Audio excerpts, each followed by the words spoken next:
Assalamu alaykum, hormatly watandaşlar. Taparağa salamu alaykum. Salam, Halmurat, bağımın, qoğumusun, illeşler, salamu aleyküm. Buyur, Halmurat, sen hizmetinde buğun ben, ne? Sağ ol gelen için. Ama taparağa, dün kemine bilen yanlış ikisi çıkış etti. Şu tayda, yine de şu halkımızda bar bolan bir ulu kemçilik mi, yetmezçilik mi ya problemi mi? Olam bütün ömür durmuşu bilen bağlanışıklı ören vacip meseleni kaldırdılar da. Olam şol Türkmen pahir şol yerden ýörapda ölýänçe ömrüniň iň bir ýanky aýdýar gyzykly döwrüni ýa urply döwrüni ýa gujurly döwrüni näme bagyşlaýar?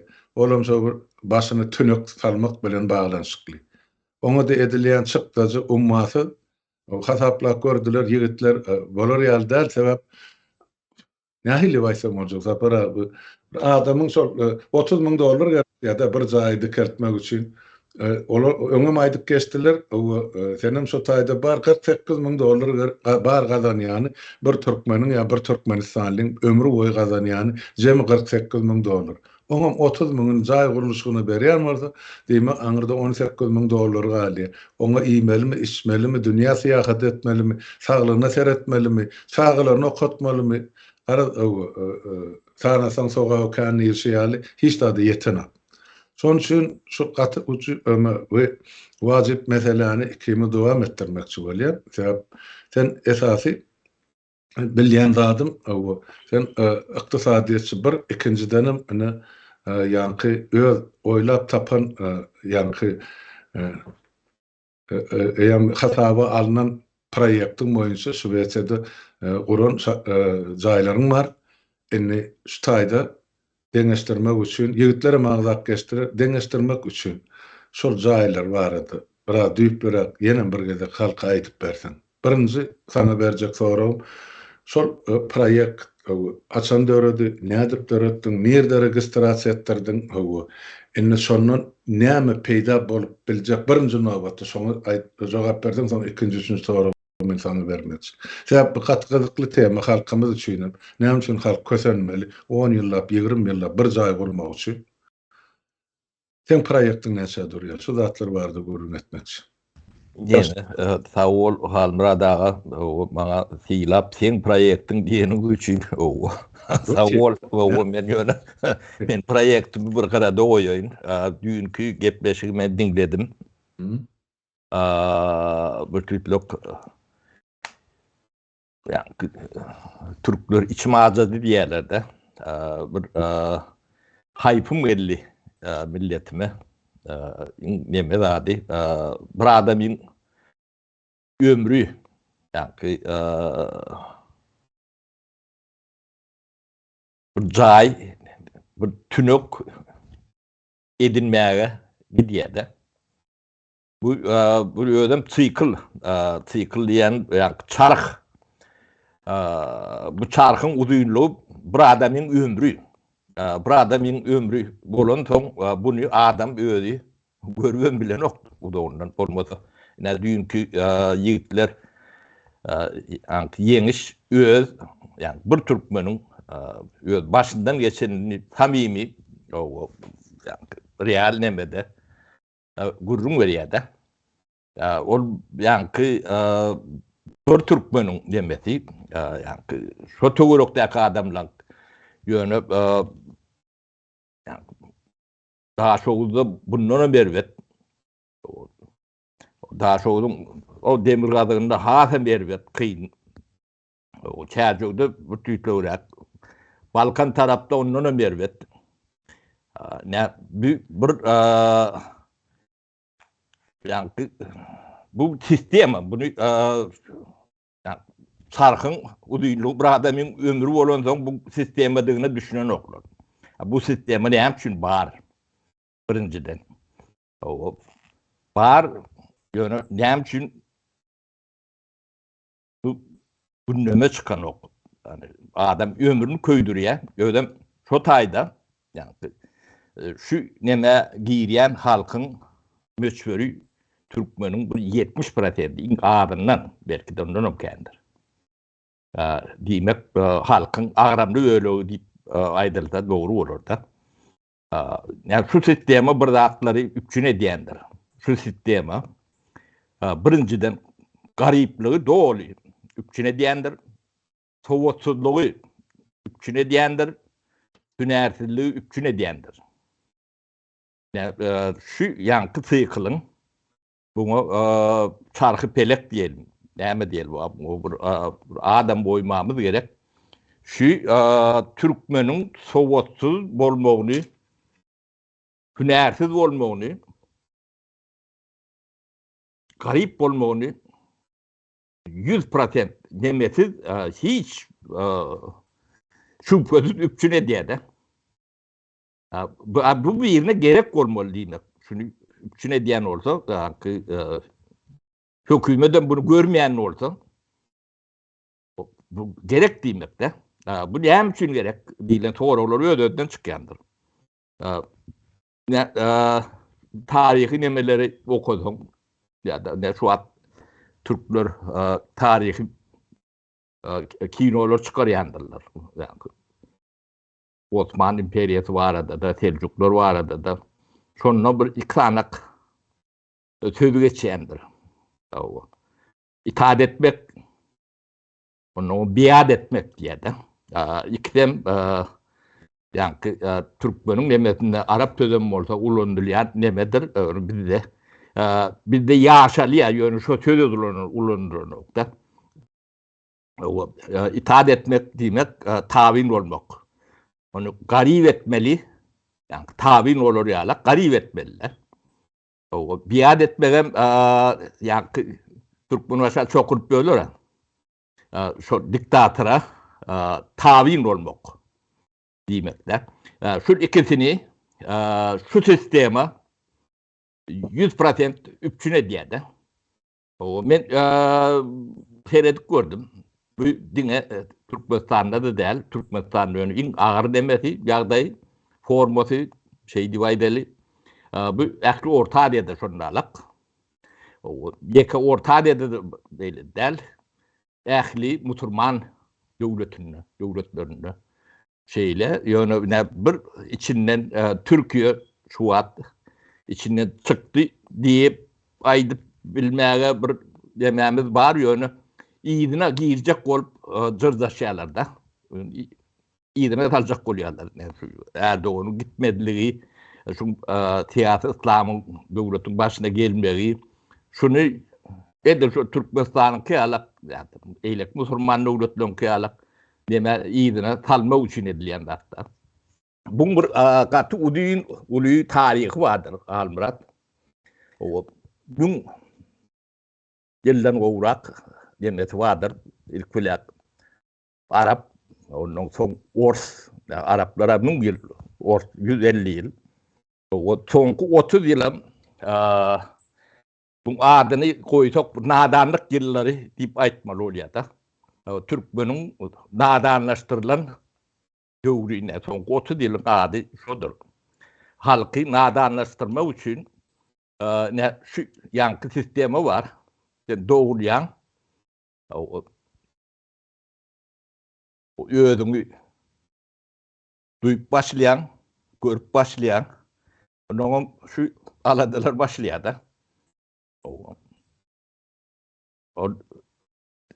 Senin tek oğlun kan, şu menemen problemin içine giriyen de. Ben tek yaşta kerpiç uyuyadık diye ya. Kadının başına bağ olsa başkaları bile çözülüyor da bu datlar. Şu mesele seni okuduğunum, ilimden, bilimden mahrum ediyor da. Bunu anırsa lokan zat getir Halmurat bunu yani ne çevirilecek bunu bir 5-10% ortalap demedik bile. Bu arada katı keyan gurumlar edilmelidir. Bu giden deniz yalak demedir. Ehli Müslüman ümmetinin problemattır. Soğutluğun büyüsü sebebi garipliği üçün ediyede. Garipliğim soğutsuzluğu üçün ediye. Onu iyi bir gidiyor da. Ne şu da atlan ya besi o hem için böyle diyen sonra yığdan versen yani şu at Türkmenistan yapık devlette. O yapıklığın sebebim şunu üçün etmek için ediliyor. O internetin yokluğu şunu üçün etmek için ediliyor.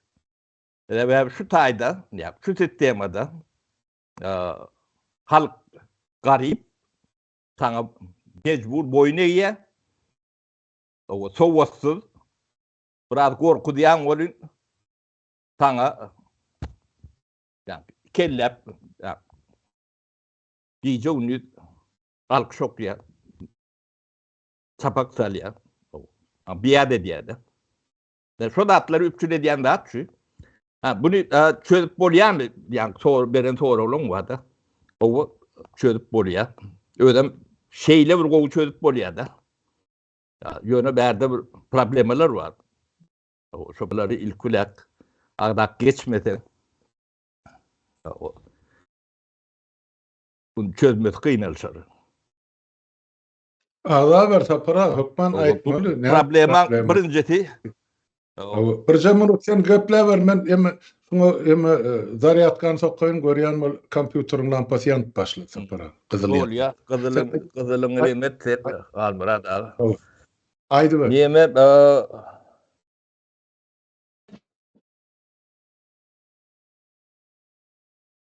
yani islev bolmasa yani şu ýagdaýdan çykmagy çıkarıp bolanokda. Yani islemediği adama kömek edip bolanok diýip bir kän aýtalawaýdandyr. Bu islev bu dörer ýalak bu adam ilkule hyýal etmeli. Bir ne Türkmeni hyýal etmeden mahrum edipdirler de şu wagt. İnnin ýurtlaryň daşyna çykyp onu bunu görüp hyýal edip başladylar da adamlar. Ne yani Türkmeniň içinde düýünkü ýeňiş birinji adam yani şu meseleni gowgan ýaş oglan ýöne başyndan geçen soň bir käbirde atlara gözi açylan soň meseleni orta çykarýar da. Bu gatul meseledir. Maňa da ne kemi nişan şunu tapar agaten çözmelip o neme verdi.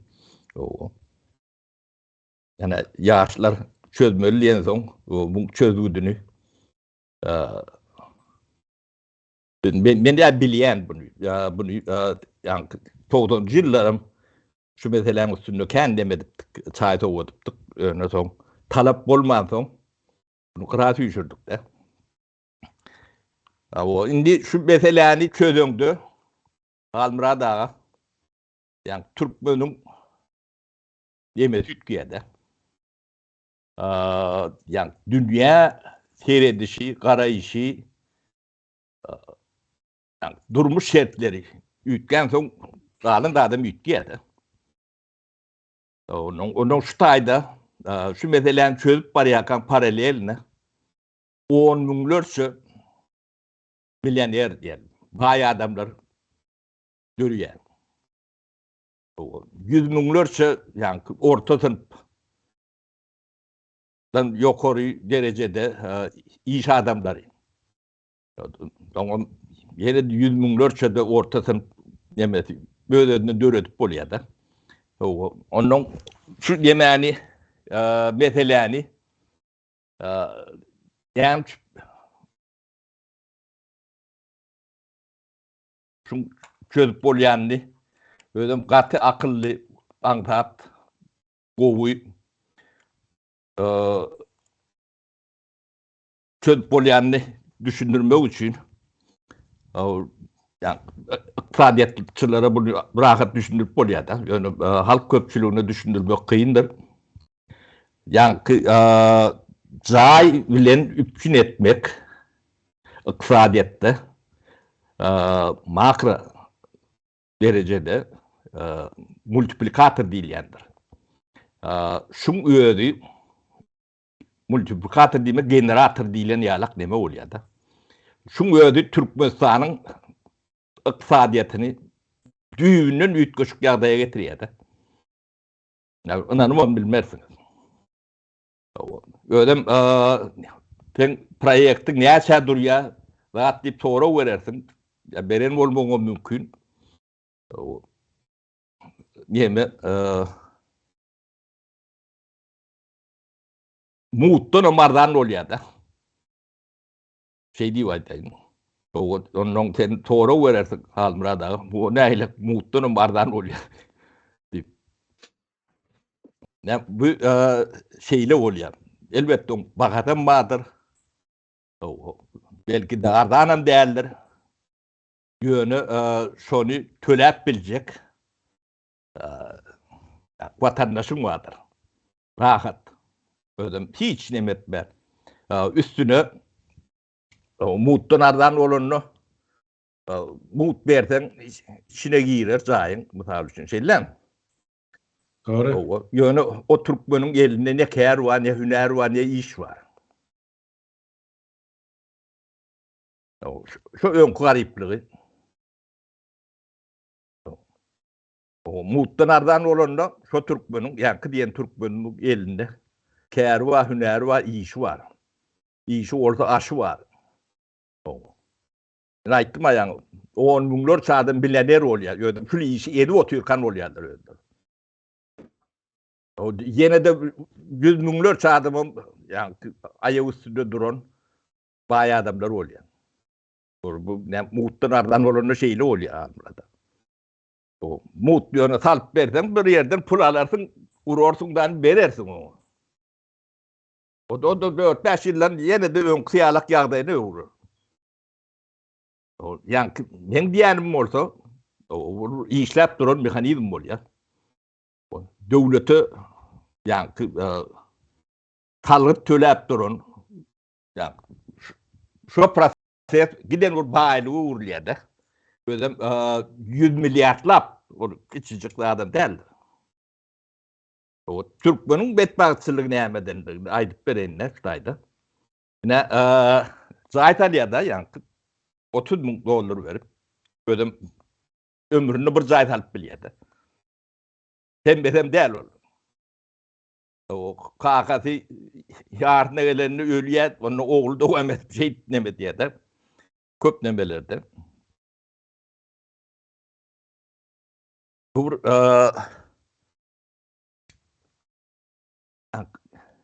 adyny ýa Türkmençe adyny moýup bolanokda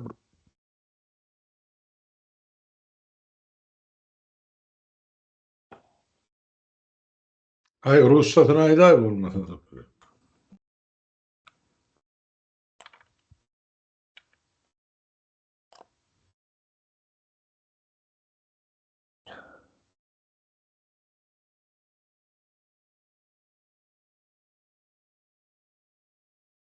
Ben şu sözü kelleme geleni aýdar. Onda sen şu sözü ýadyňa salýansaň, onu başyndan halkymyza düşündirip ber, şol proýektiň, sen öz proýektiň, başga ýene mirgede kenki diýip aýtmaly bolýan. Şu gaty gyzyklanma döretdi adamlarda. Menden soraýarlar, Halmurad aga sen gördüňmi, bildiňmi? Nädip salyp dursa para, o näil beýle ardan bolýar diýip. Son nähil bir proýekte girýän guruluş enjamlary bar ýa materiallary nerden tapyp bilse para diýip bir topar soraglar berýär. Diýmek gyzyklanma bar da para. Elbetde ýüzlerçe proýekt bar, dürli jaýlar gurmagy ýöne bizim halkymyzy gyzyklandyrýan zat, ýa meni gyzyklandyrýan zat esasy şol öz milletimizden çykan adam öz döwletimiz, milletimiz üçin diýip düzen proýektiň manysy, asaly düýbi nämeden ibaret? Kabul ederlik mi Türkmenistan için? Edileni halkımıza näme peýda berip biljek? Şu zatlaryň üstünde biraz durup geçsen para. Näme? Halmurad aga Şwediýadaky barda, şu taýda da bar, ýa bizim jaý urulýan dememiziň materialy Newtden gadan öndürülen demelen o ürünleri, önümleri yiýaýdyň. Bu zatlar ilk bizde olup soň bärik gelmeli. Ýöne bu wagt tersine bolýar şeýle. Bu zatlar hemmesini edip bolýar da bar. Ýöne ýanky demäni ýatdan çykaran zadymyz bar, ýanky adyny tapmadyk zadymyz bar. Bu ady yemedik goýuly. Türkmeniň ähli eden işi var da, yani zahit alma diyelim, ömrünü harcap. Şol yani Türkmenistan'ın iktisadiyetinin dolanışına giren ok. Näme üçin giren ok diýilen torok çykýandyr näte. Berersin bu torogy. Näme üçin iktisady dolanışyga giren ok. Bir näçe sebäbi bardyr. Bir sebäbi Türkmenistanda yer, toprak. Yani raýyň aşağındaky toprak vardır.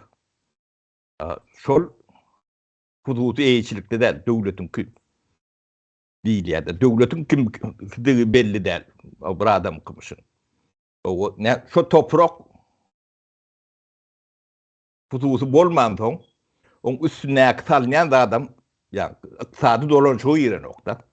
Ömrüň harjaýan milyon adam, milyonlarca adam ömrünü harcayan, ähli dähmedi, kazanany, bedeneni şoňa gidýär. O da yani iqtisady dolanşyga giren o.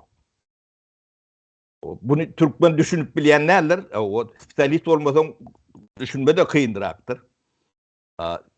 Ýöne bizim yani çözecek bolamyzda ilkülek şu meseleleri gödöňünde tutup şunu iqtisady dolanşyga salmak üçin ilkülek yerini hususy eýeçiligi, şahsy eýeçiligi geçirýän yerin bazary ýemelegilýär. Bunun üstüne jaý salýan, o da baýlyk, yani maşgala yemesi, birikimi, yani kakat salya, oğlu üstüne yetirýär. Hem şu maşgalan bir barlygy bolýar da. Yetirilen netile geçip bilýär. Onu tatyp bilýär. O tatyn alyp bilýär. Türkmenler o yerlerinde jaý tatylyp bölünen ýeri ýokdur. Iqtisad dolanşygy içinde talyp bolan ok. Tatylman soň alınman soň. O yerin bahasy bar. Yani on milyarlap yani Türkmenistan'ı doğru gözüňde tutandyr. Yani 100 milyar pul ýöne yerin nemeti şonu iqtisad dolanşyga talyp bilsen girýär. Indi ýaşa durýar diýen demäň wada. Şo zatlar zanandyranda yani şolong ödüp pula urulýar, baýly urulýar da. Topragyň bilen. Şo zatlaryň esasynda sen hem guruluşy edýän. Olýar bazar wa bolsa maly urulýar da. Baýly urulýar. O baýlygy biri döretjek bolsa oňa eýep iş ýeri dörýär. Jaý salmak üçin material barada gurrun etdiň. O material zawudyny salýan. O 5-10 tane her oblastda yani EPS diýerler-de, ekstrudýr polisterol. Onu her oblastda salmaly sebäbi 98% howa. O 2% sterol. Yani neftten çykýan yani plastik madde. O howany sen uzak ýollara çekip ýörmek mecburiyetin ýok. Ýanyna bolsa sana estelep arzan bolýar. Sen howa çekýän bolmasa da. Oňa da pul yani jaýyň bagyny näçe diýdiň? Zawudyň sen jaýyňda näçe kilometr uzaklykda bolsa, jaýyň bahadan şonça taňa gymmat bolýar da. Hakyky. Yani baha diýilen zat bir topor birleşimlerden emele gelýärdi. Şol atları yerli yerine koyuyordu. O ardan düşendir. Ya bunu demetmek için Türkmenistan'a yılla 250-300 bin yani zay billa diyeli indi adını başkaça demetmeli gerekli. 3-4 yılda 1 milyon oluyor. 1 milyon bir adamdan olsa maskala tredini 4 milyon adam zaylı oluyor da. O Türk bunun elimden bu köpölyendir. Onun yılla 250 bin, 300 bin, 400 bin, 500 bin zay. Yani bir sark dönüp başlandan ödedi onun gidiyor. Onun şonu kuruyan yüzlerce zavut her nemeden pencere çıkarayan 20-30 tane zavut fabrik. O boya çıkarayan 10-20 tane.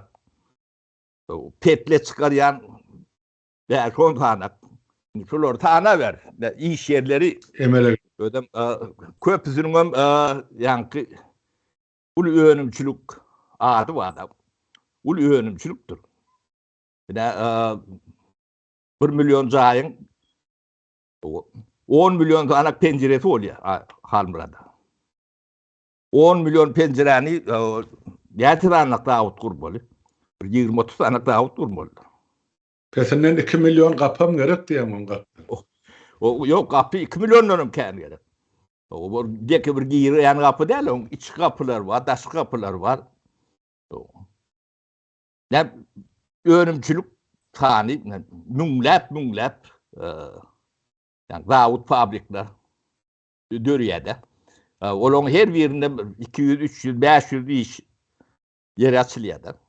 Yani adamlar hemen işli oluyor. Hemen zay problemlerini çözüyorlar. Hemen yani ayak üstünde duran adat özüne önemli olan bir millet Dörüye'de. Yani bunu çözüğünde şey deyip çözmeli. Yani bir yerine zayıf alıp verip o taparağa sana mut zayıf alıp verdi deyip talsan o zayıf girer çıkar nemeder o meseleni çözmeyede. Bunu yöne yani multiplikatör nemetini mazmununu ulon çözsün. Bir regionun ya Türkmenistan yalak regionu Durkütkiye'de. Ödem bu önümçülük yani sen milli hatılın ödem baylığın bizim zayıf sistemimiz ben dememe geleyim proyektin diyen demene şun ömrü 10 bin yıl yaşap bilyede teoretiski 10 bin yıl ömrü şimdi Türkmenin şu atkı talyan zayı bir adamın ömrünün uduyun elle bir adam ömrünü öğrene veriyor ömrüm yani sen çağına aktığına kadar nokta. Kadar da aktığın sonra yıkıp terden tanımalı oluyor. Yani yeri kaldırışları, çalışları, nemelerini dinledim de onun yönü yani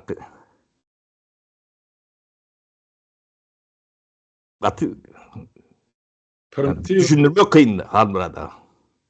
Nasıl primitiv? Yeniş tuvaleme şu meselede duyup bir çemeleşip durur. Ama hasap kesibini pulu manadı bilen çıkarıp verdin.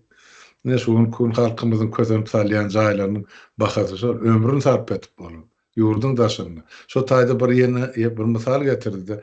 10 yıl, 13 yıl yurdun daşını yaşap şu çağlarını öyle ya maskalasını öyle sarılmak için 10 yıldan sonra iyidine gelene şu maskalası yerine tapılır mı kaşı benimle? Ne bileyim bu giden nemi Halmıra'dağı yani iyiydi üzülmeyen çarkı pelek yani bir adamın ömrünü den bolan sikılda aylanıp duran bir yani yaşı yıllar aylanıyor da.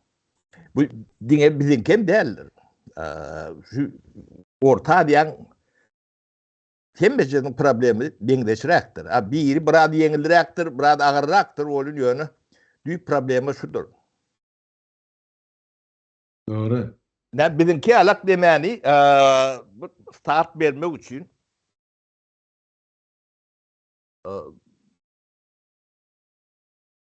5-10 tane EPS fabriki buraya şey başlıyor. Onun altyapısı doğru oturdular no. Ödü baylığını ödeme diyendir. Onun bunu ediyen adamlar iyi şeyleri oluyor. Köpsü yani Davut fabrik eğileri oluyor da. Ya o Davut fabrikleri kim alacak? Nimet alacak diye. O talep bilmeyen olduğunu ben talep ondan bunu yönetiyor. Satıp bilen yönü ben ummatı bay oluyor ne. Ne problemli yer sonra sotayda ne yani şunu Davut fabrikleri işletecek adamlarım var da. Onları milyoner olmalı. İn ardından yani şu bayları yani Türkmen halkı götürüp bilir mi diye doğru mu ortaya çıkar sonunda. Hava ola hükmen. Bu çarkı aylap oluyor da katı yani bana çöz deyseler ben şu meseleni rahat yani çözüp bilme demem Mümkünçülük mü?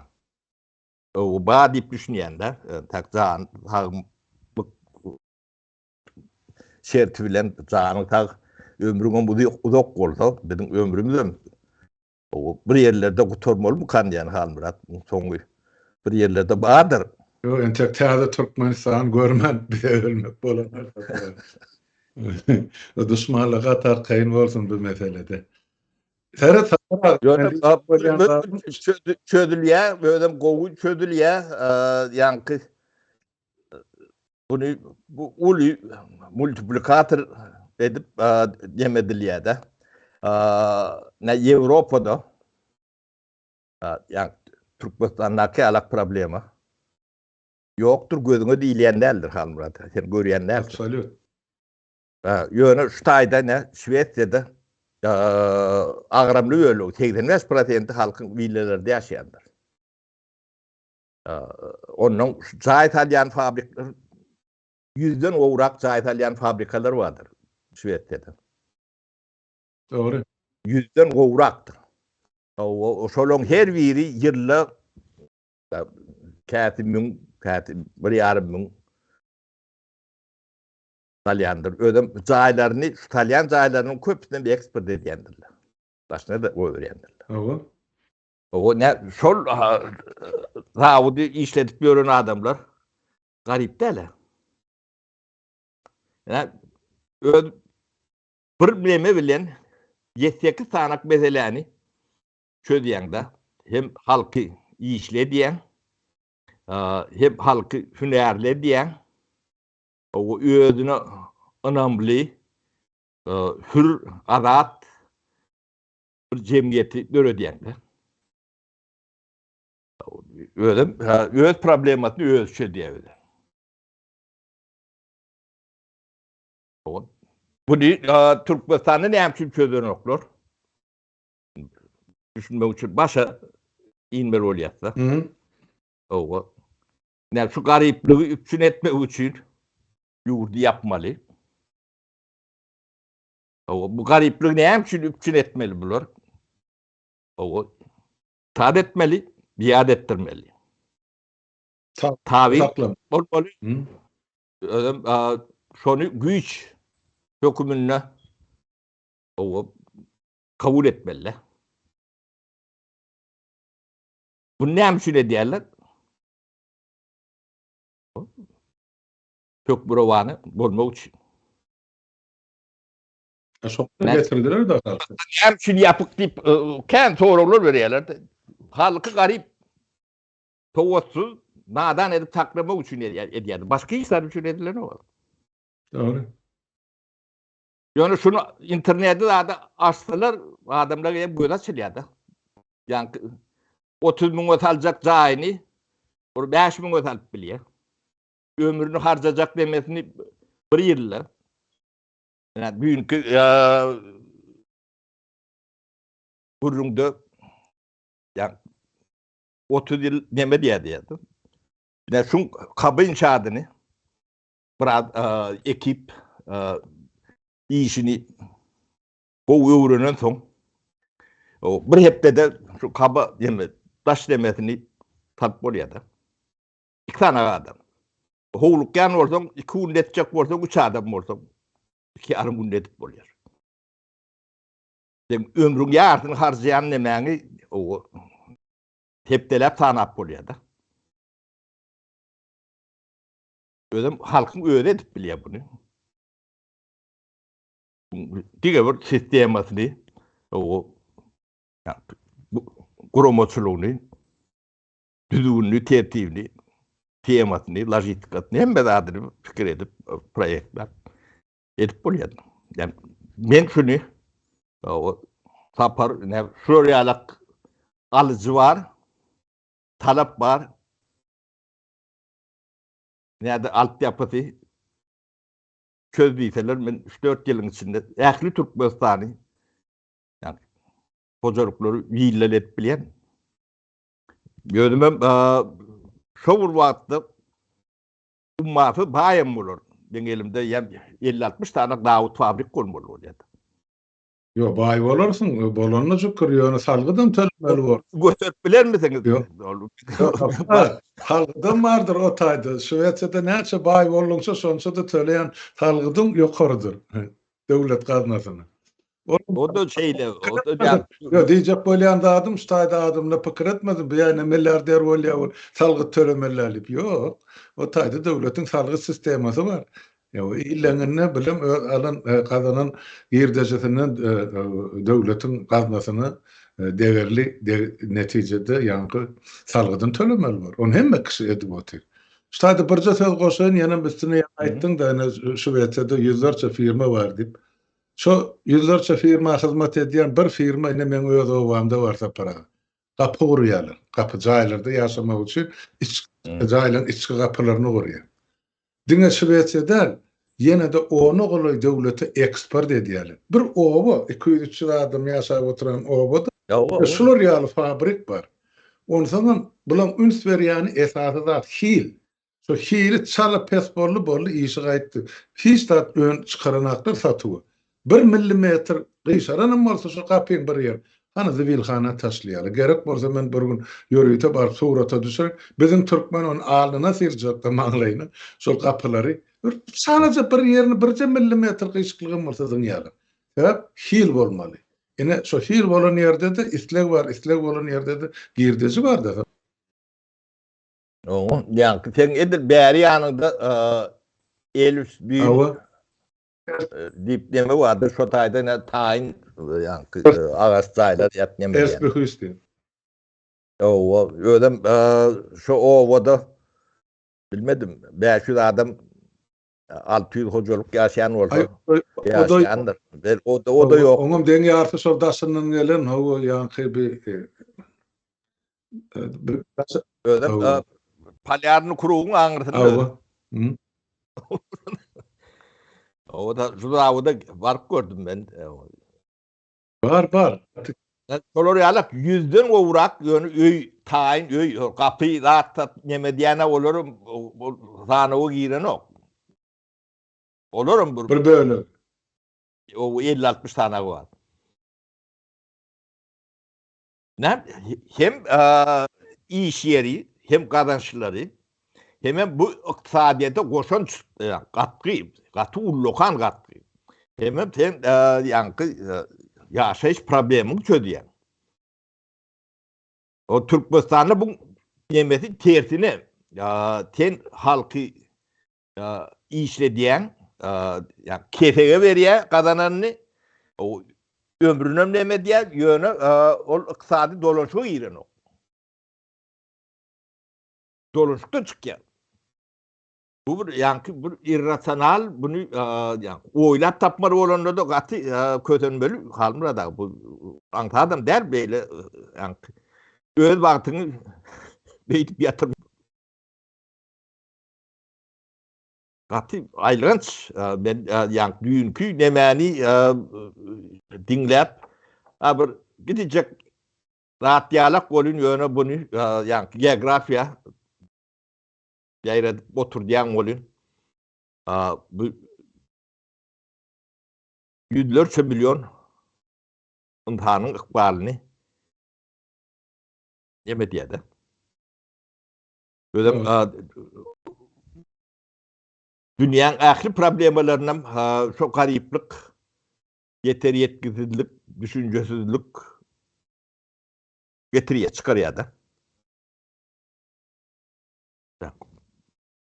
Şüvetya'da oğurluk ya da yalan dolan afyorluk ya yeni şoňa meňdeş yaramazatlar tany gaty ucupsuzdur. Sebäbi ihtiýaç ýok. Hem de zaten işlep kazanıp bolýar. Yo berde korrupsiýa ýok diýen ýalanı düýünki gaziýetlerde çykyp duran ýeme bar, skandal ýa-ni bir gowuk almagy. Bizim şu öňkü premier ministrimiz Anderson ol aýar. Şonu ýöregete bir ýa-ni öýe arastalýan firma bir adamsy gelip bir zenan maşgaly şu uborka diýen eken öýüni arastalýa tämeli. Sol zenan Nigeriýadan eken şonu resmi ýagdaýda işe alman firma gara ýagdaýda ullanan eken. Inni soň üstü açylypdyr. Ol aýalym bular ýygyna Nigeriýa uradan ekenlerdi. Inni Sweden hökümeti ýa-da ýöregete prokuraturasy. Şol aýaly Nigeriýadan gelis we gidiş bilet pulun töläp, inni suda çağırpsa firmany suda çekler. Näme üçin şon bir kanun işledipdirler. Gara töläpdirler de. Bizde bolsa ak tölenýän pul ýok. Türk işläp berilen haýsy bir ak pul alýar. Ak işläp ýa salgyt tölýär. Ine şu taýda tölenmedik bir adamyň salgydy üçin ene bütün döwleti lerdana getirip otyrlar ekonomi. Ene korrupsiýa ýok döwleti şeýle ýaşaýar bara. Deme halmyrada yankı şu problema var. Bu problemany gurrun vermek gaty kıyın. Biz yankı biraz emosional nemerek gurrun verdik de. Yetmek men üçin yetmek antat yak düşünülmekdir. Düşünülmek zerur gerektiğini bilýär. Şoň üçin bu arada Kän biz gurrun etmeli buňa ilkilek halkyň özi isleg döretmeli. Yani talap döremen sen bu bilenin ya edip biljeğin nemani meseleni çözmeyede. Yani başlabı bilmeyen. İsleg yok bolsa, talap yok bolsa bolýan näler? Kalbrada. Ne şu atları aydiyanda atlanmadı. Şu ne 92. 93. yıllarda durmuşa geçip başlattı da. Geçmeliler. Yönü talep yok.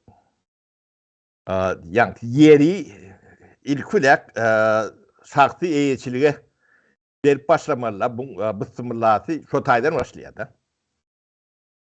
Şonu yetmen bunu üstüne grup bolun oldu.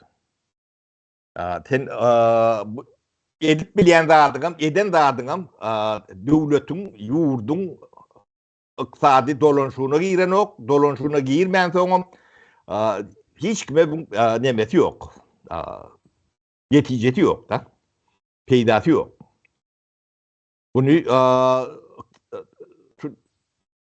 makroekonomikada nemen içine salmak üçin ilki bismillah yer su reformasını çözýär. Şonu çözmän eden zadyň ýa Türkmeniň gaýguruşy ýalak ýagdaýa gelýär.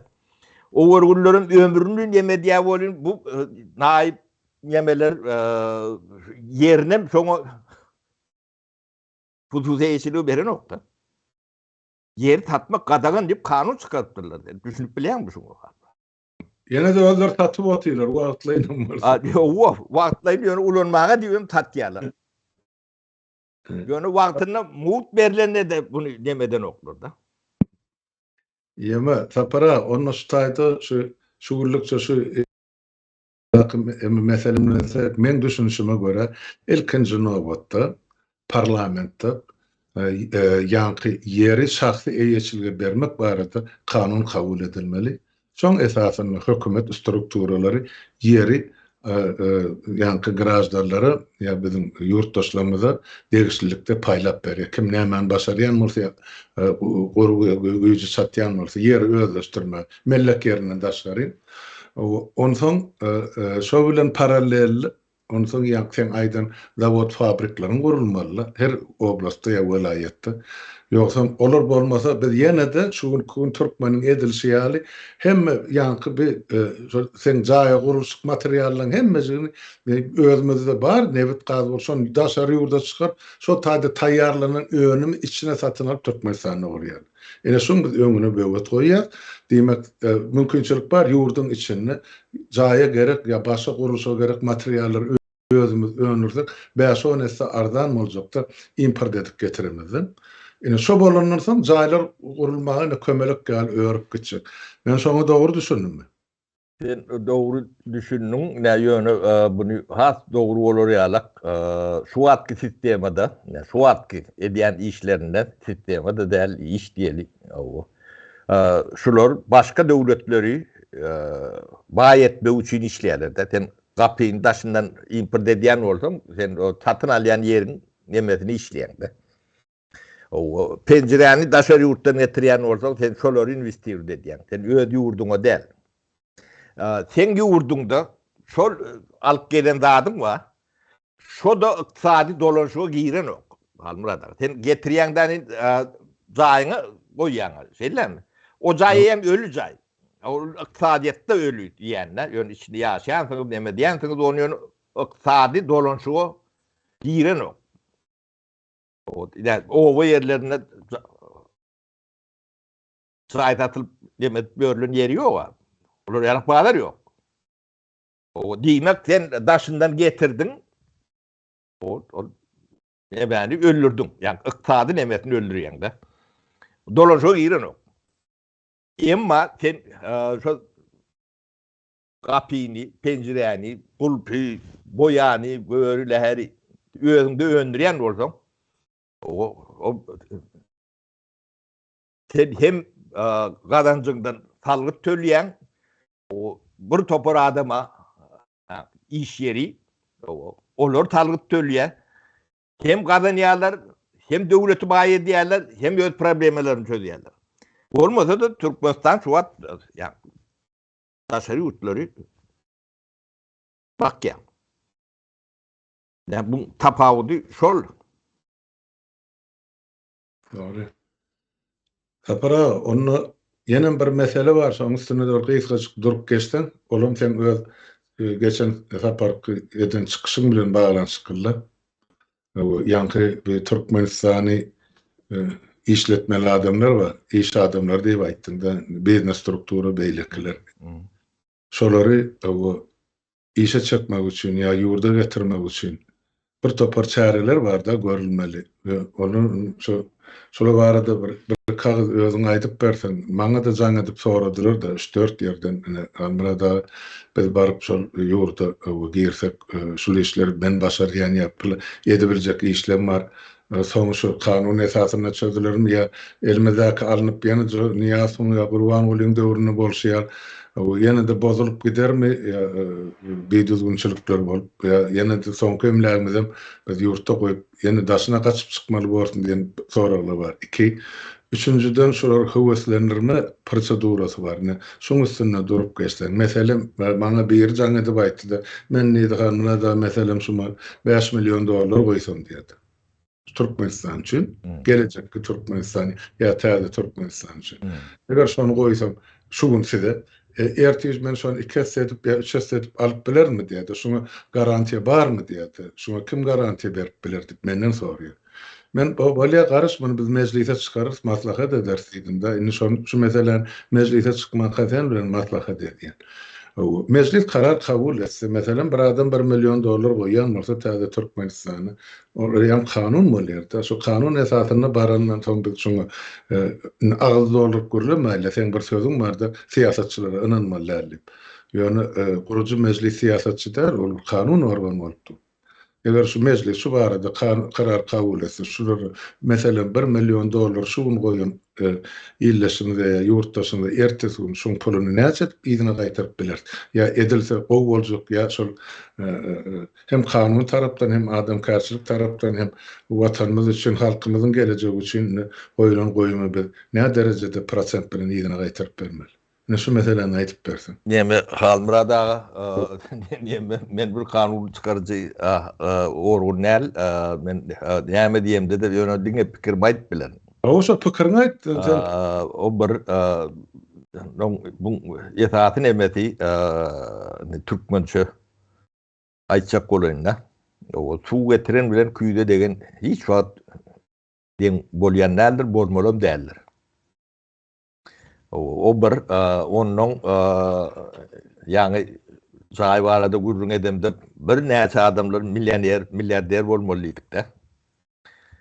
Ine ýani şu işin içine şu wagtga gatşýan adamlar şu işlerin içine birinji el girmeli adamlar bolýar-da. O etir 1 milyon verip 100 milyon almagy mümkin. Belki de milyar almagy mümkin. Şolar ýalak demesem bar. Bu ýani ortodoks aýlanjak muktary men düşündürjek bolaýyn-da. Düşündürjek bolaýyn diýmämiň sebäbi bar. Sebäbi ol suwmalar, ýani türkmeniň hyýal edip biljek hyýal güýjünden asyry agyr gelýär-de. 13-15 trilyon dollar ýöne ýeriň aşanyna mal barlygy barda. Şolaň hemmejeti ýanky sisteme bilen dolanşyga girýär. Biz ýöne şu wagt gurrun edemizde diňe bir jaý problem var. Bu bir gün sana problemaň içinde bu esasyrak problemlaryň biri-de.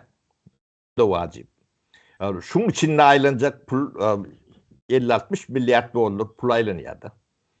Ýani 5 milyon berjekmi, 10 milyon berjekmi? Erti şonu belki de 100 etse edip alyp biler. Şu işin içine girýär. Oňa ýani garantiyada hadyny berip biler. Hadynaň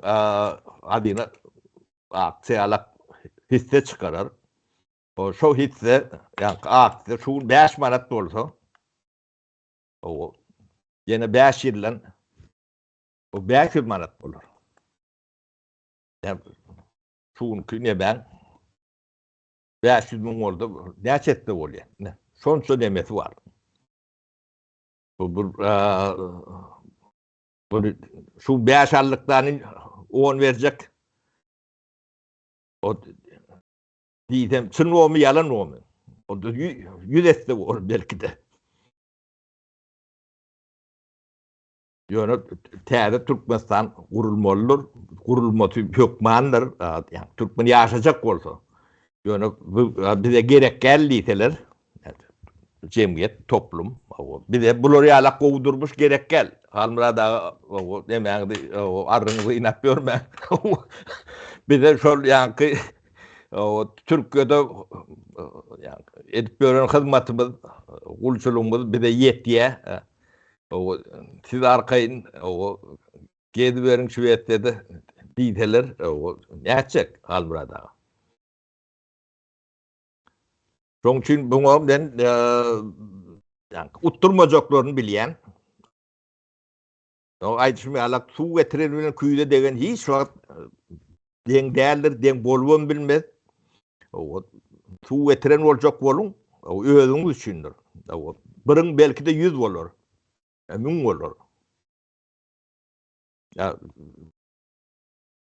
ya ben şu işi göredip başlatam. Ya, ben nememe koçsun adam ben burayı rahat aydıp bilyen. Yani köp hovadan yatalayan zatlar oluyordu. Yani Türkmenistan'da o aylık yok var şu vakitte. Yerim mavi olun baylık derler. Hı? Yerin yani harekete girenle yani rotayda 50-60 milyardın ödü aylanıp başladı. Bunu akıl ediyor. Başkalar deden o. Son için arkayın olun. Bu da kârlı da attır. Ödem ömründe doğuşup bilecek teyrek yemelerdir. Şanslardır. Almırada el bu damı devlet kurulup görülün o. Doğru. Onun yani devleti kurucu unsurlar değil ya da kurucu şahsiyetler hatavına giriyentiniz. Kurucu demeler intonu bu yani ütköşük bir neme girmeliler. Yani hormat nemetine bu yani kadıram bakatam hem de adam yani devlet kurucu nemen içine giren adamları kırada koymalı dilen yeri tarihte görülen yerim yoktur. Kurucu adamlar, kurucu unsurlar olmak bir yani, davara yani, adını neyme divaydalı halmırada bir adam ömrünü bir tapar yani, mümkünçülük görüyendir ya görüyenlerdir. Yani aydıp bilecek rahatlamışlar halmırada bilmedim bunu katı konkretli tenden 5 mandallı moliyeti 20 mand edip verecek deyip o men aydıp bilerim onun yani men kanun nerle. Yo doğru men şon için aýdy ýa-ni şu zatlar ahir netijede kanunlaşdyrsak ýa sen aýdan zatlaryny bar da şu döwletlerde aksiýalar islenip gemede aksiýa bolagatlar işläp dur. Aýty pudokda da bolsa, aýty görnüşde de bolsa. Ondan şolaň aksiýalaram şol ösüşine bagly bolup durda şol şirketiň ýa beýleki. Yok hazine hazine daim çıkarıyorlar. Hem de devletin hazine daim çıkarılyanlar. Daim döwlet öde güçlü bolýar da hazine. Hem de devletlerde de bolondur, badır, işlep durunan badır, ön bolonu badır. Bir Sovet döwründe de daim badır. Anmurada bilýän bolsaň. Bilýän. Onu ne biz sizden alınacak, gelinecek pul şu daim hükümünü alınyanlar. O karşılığı belki de 10 etse, 20 etse, 100 etse bolup iyidine gaýtmalylar. Ol hemme belli alınyanlar. Şuna çen halmırada 5 manat beren adamım ortada hatawa girýärdi. Hatawam börep dur. Yok atı doğru on menim tasdiklap bilecek şol 20-nji ýyldan başlap şol göpat bolan ýigitlemede kömek edenlere maady pulu mukdaryny şelli ýazylgy du ýurda barsak bu zatlar halkyň muny aýan eder. Näme üçin ýok? Pek ayan etmek değil bu yani demetine verdiler. O arada görülüm yok. Yani şu zatların edileceği ya adamlara hormat koyulacağı yani sen ayttın da su getirenlerin kuyuda dövendem tutulanak ya tutulacak geldi. O adamların ak yürekten eden koşonda var. Umumi işe taze Türkmenistan için halkımızın geleceği için o ne için yok. Onun hakkı var şu zatlar bilen özlerine Sovyet hükmüne verilýärmi ya öwüdün dolmak üçinmi ya at tutmak üçinmi ya hormatlamak üçin bu ediler bu zatlar hemmesi. Halbirada mene pensiyamdan tıptırman berýän, terem berýän onu görýän. Ne biz ya geleceğimizde yatırım edýäs. O kanak pensiyoner bunu edip bilýän bolsa, beýleklerem yani ikirjenleyen bolsa onu ödlerinden görmeli olur. Yo gelir ta para gelibem durarlarım bar ki kanal elbette yani o ümzükleri şol tarapa düşünýän adamlaryň ýuwaş-ýuwaş şu zatlar umumlykda edilmeligini, soň özlerine bähbet gelecegi üçin çağalarynyň öňüne, atdyklarynyň öňüne, halkyň öňüne ine şular ýaly halkymyzyň, watanymyzyň kyn gününe bizem gyradan seredip durmadyk. Elimizi ýokada bolsa ine şu jaga kömegimiz etdik diýdi. Näme üçin olar sylalanmaly ýa hormatlanmaly. Yok bir de pentiyamızdan ayda $100 iyi veriyet. Halmurada kete 120 oluyor, kete 100 oluyor. Onu näme şu ýerde jemläýilmi? Bolya halmurada. Bunu yönü yankı temani buna dolanyp gelmeli. Bu arada kän gurrun etmeli. Yankı entek açılmadık yerleri gatı kän. O hemmekşi gönü birinci nemmede alıp bilmediligi mümkin. Biraz içine girmeli. No günneme çıkarmalı. Bu gatı önemli de hatta. Halkın 70% nemetinde ya halmurada bu adat değil. Şon üçin ne biz bir karara geldik de yurttaşlar şol ine şu masa paraga kıyma görüleşip otur şunu göne ferde bersegen bordy. Ýöne göne gidip durka adam ýemesi tutanak hem aýdylanda beýnisi. Onun üçin ýazgyda goýýar, enne şunu görersiňiz gaýtalap goýun ýa gerek ýerini täzeden aýlap goýun diňle. Şu çıkışlaryň şu videoň aşagyny öz soraglaryňyzy ýazyň ýa öz düşünjäňizi ýazyň. Onuň inniki gepleşiklerde şu soraglar alyp men nesaparaga bermersin beren, özüň jogap bermersine beren jogap. Şeýdip ona ýaşlanky bar hany düýünke edilen çykyş.